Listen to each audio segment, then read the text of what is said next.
भगवान महावीर ने जिसकी मना की है ऐसी अभक्ष्य वस्तु हमारी मंडली में आती है, हम इसे बर्दाश्त नहीं कर सकते। चलो जिसको ये बर्दाश्त नहीं होता है खड़े हो जाइए। और एक साथे 17 साधुની ટીમ ઊભી થઈ ગઈ, કામડી નાખી, દાંડો નાખ્યો, મુપત્તિ કાઢી।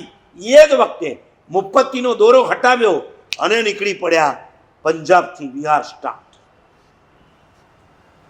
बहुमती होय त्यारे लघुमतीનું કાંઈ ના ચાલે। બેઠેલા બધા લઘુમતીમાં આવી ગયા। 17 જણા ઊભા થયા। बहुमती आत्मारामजीની થઈ, એમાં કમલસુરી મહારાજ, લક્ષ્મી વિજય મહારાજ એવા ઘણા બધા મહાત્માઓ હતા।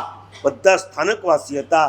દોરો તોડ્યો, મુપત્તિ હટાવી અને પછી પરમાત્માના શાસનમાં જોડાવા માટે પંજાબથી વિહાર કરતા કરતા કરતા ક્યાં આવ્યા? અમદાવાદ। અમદાવાદમાં બુટ્ટેરાયજી મહારાજ હતા। એ એક જમાનાના સ્થાનકવાસી હતા।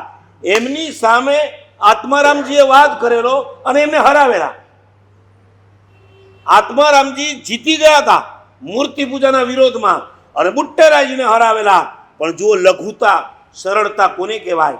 સાચું સમજાયા પછી મિચ્છામી દુક્કડમ આપવામાં વાર ન લગાડે એનું નામ જૈન। તમારી ભૂલ થઈ ગયા પછી તમને ખબર પડે મારી ભૂલ છે, તરત મિચ્છામી દુક્કડમ। આત્મારામજી મહારાજ પહોંચ્યા બુટ્ટેરાયજી, જેને હરાવ્યા હતા એના ચરણોમાં મસ્તક ઝુકાવ્યું। મહારાજ એ વખતે અભિમાનના તોરની અંદર કુતર્ક દ્વારા મેં તમને ભલે હરાવી દીધા, તમે સાચા અમે ખોટા, અમને આજે સત્ય સમજાઈ ગયું છે। આપના ચરણોમાં અમને હવે સંવેગી દીક્ષા આપો। આ ત્રીજી દીક્ષા।